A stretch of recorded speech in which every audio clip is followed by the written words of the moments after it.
प्रधानमंत्री नरेंद्र मोदी द्वारा काशी विश्वनाथ कॉरिडोर के भव्य लोकार्पण समारोह का लाइव प्रसारण दिव्य काशी भव्य काशी कार्यक्रम के प्रदेश संयोजक कृपाशंकर सिंह के मार्गदर्शन में नालेश्वर मंदिर अलकापुरी नाला सोपार में किया गया। इस अवसर पर भाजपा जिलाध्यक्ष राजन नाइक, संगठन मंत्री महेंद्र पाटिल, युवा मोर्चा अध्यक्ष अभय कक्कड़, मनोज बारोट, अजित अस्थाना, देवराज सिंह, राकेश पांडे, नागेंद्र तिवारी, भानु प्रताप सिंह के साथ कई अन्य पदाधिकारी कार्यकर्ता उपस्थित थे। इस संपूर्ण कार्यक्रम के आयोजक थी सविता सिंह, प्रदेश संयोजक शिक्षण प्रकोष्ठ उत्तर भारतीय मोर्चा। ब्यूरो न्यूज वसई विराट समाचार, दिलीप कावेरिया। क्या कहेंगे बाबा जी आज के कार्यक्रम के बारे में? यही बताना चाहूँ कि हमारे जो प्रधानमंत्री जी है ये जो बड़ा दिव्य काशी शिव काशी का विकास कर रहे हैं, जो अपने आप में बड़ा सराहनीय है। और इसके उनके माध्यम से हमारे पूरा विश्व में मैसेज आएगा कि भारत देश कितना महान देश है, कितना अध्यात्म देश है, कि संसारी समस्या होने के बावजूद भी हमारे भारत देश के अंदर का अध्यात्म को पहले ऊंचा रखते हैं। और जिस देश का अध्यात्म रहेगा वो देश कहते हैं संसार का कोई गुलाम नहीं बन सकता है, क्योंकि अध्यात्म भौतिकवाद को सबको कंट्रोल करता है। तो हमारे मोदी जी भौतिकवादी के साथ साथ अध्यात्मवादी हैं और संत महात्माओं का सम्मान करते हैं, रिगार्ड करते हैं और कहते हैं साथ साथ वो देश के लिए अपना समय लगाते रहते हैं। आज तक इतना समय कोई प्रधानमंत्री नहीं दिया जो हमारे प्रधानमंत्री जी कर रहे हैं। तो मैं उनको हृदयपूर्वक भगवान से प्रार्थना करता हूं कि उनकी लंबी आयु दें और देश का विकास ऐसे करते रहें।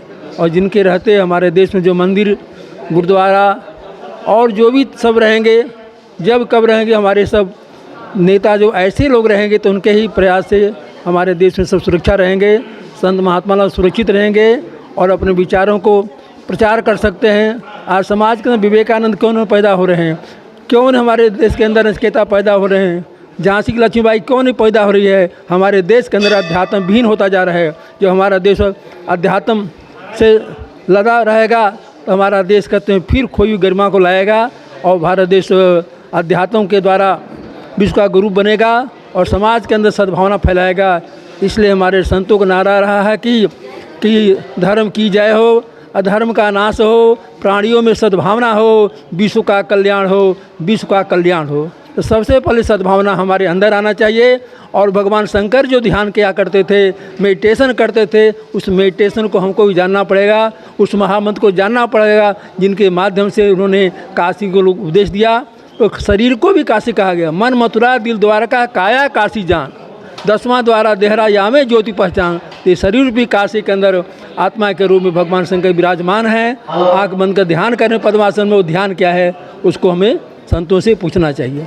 मैडम आपका क्या कहना है? दिव्य काशी भव्य काशी, जैसा कि विश्वनाथ बाबा की दिव्यता पे तो कोई कमी है नहीं, पर भव्यता में ज़रूर कहीं कमी थी।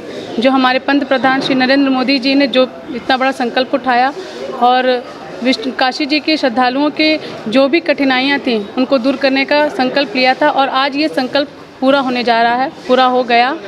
और माँ गंगा के जो श्रद्धालु थे और जो काशी बाबा के श्रद्धालु थे वो आज चौराहे पे टेक्नोलॉजी के माध्यम से भी गंगा आरती को देख सकते हैं, उनका दर्शन पा सकते हैं।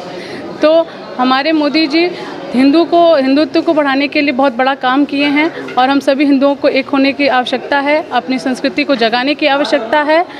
और हम यहाँ पर श्री नरेंद्र मोदी जी के विचारों को जन जन पहुँचाने का प्रयत्न कर रहे हैं।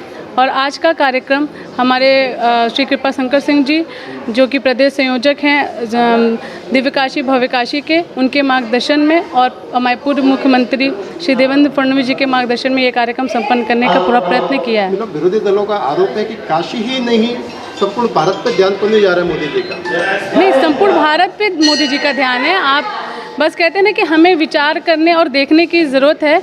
अभी अयोध्या भी उनके ध्यान में था, मथुरा भी उनके ध्यान में था, काशी भी ध्यान में था। दो चीज़ें तो, दो द्वार तो पूरे हो गए।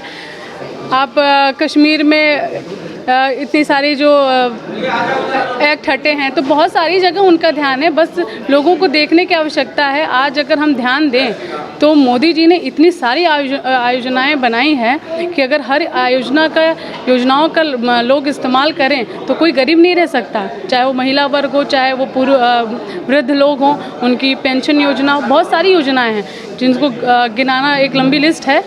तो उनका हर जगह नज़र है, बस हमें ध्यान देने की आवश्यकता है।